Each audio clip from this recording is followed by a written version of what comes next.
चलिए अब बात करते हैं सोने चांदी में आ रही तेजी की। सिलसिला थमने का नाम नहीं ले रहा है। आज फिर सोना चांदी नए शिखर पर पहुंच गए। दाम बढ़ने की वजह क्या है और आगे कितने बढ़ते हुए दिखाई दे सकते हैं ये दाम, जानते हैं मेरी सहयोगी मनीषा गुप्ता से। तो मनीषा जी, लगातार तेजी दिखाई दे रही है, वजह क्या है और आगे किस तरफ जाते हुए ये दाम दिख सकते हैं? जी हाँ, अगर आप सितंबर का महीना देखें तो ये काफ़ी खास रहा है सोने चांदी के लिहाज से। सोने में हमने यहाँ पर $3800 पर आउंस के लेवल्स बढ़ते हुए देखे हैं। जहाँ तक भारतीय बाजारों की बात है, 1,15,000 रुपये प्रति 10 ग्राम पे अब सोना यहाँ पर आ चुका है और ये करीब 45% की तेज़ी है। और आपको बता दें कि 1979 के बाद इस तरह की बढ़त हमने यहाँ पर सोने में किसी एक साल में आते हुए देखी है।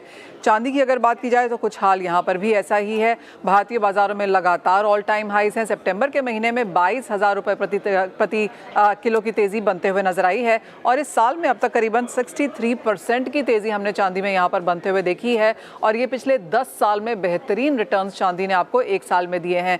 काफ़ी हद तक सेंट्रल बैंक की जो बाइंग है, जियोपॉलिटिकल टेंशंस हैं, काफ़ी कंट्रीज़ एक दूसरे के बारे में बोल रही हैं। Russia, Ukraine, Israel, Iraq, US की तरफ से जो स्टेटमेंट्स हैं, ताइवान और चाइना को लेकर जो मुद्दा है यहाँ पर, तो सभी जगह बहुत सारी कंसर्न्स हैं। यूएस गवर्नमेंट शटडाउन को लेकर यहाँ पर चिंताएं हैं। विश्व में 20 कंट्रीज के डेट यहाँ पर बढ़ते हुए नजर आए हैं और क्लियरली जिस तरह की तेजी सोने और चांदी में देखने को मिली है, वह आपको बताती है कि यहाँ पर टैंजिबल कमोडिटीज की तरफ झुकाव जो है वो ज्यादा है। डॉलर इंडेक्स में गिरावट है और बाजार को लगता है कि एक 90% प्रोबेबिलिटी है कि हम यूएस की तरफ से रेट कट अक्टूबर में आता हुआ देखेंगे। तो ये सारा का सारा जो है हमने इसको सोने चांदी में फायदे में आता हुआ देखा है। अब क्योंकि हम अनचार्टर्ड टेरिटरीज में हैं तो जानकारों का मानना है कि सोने और चांदी में यहाँ से और भी तेजी देखने को मिल सकती है।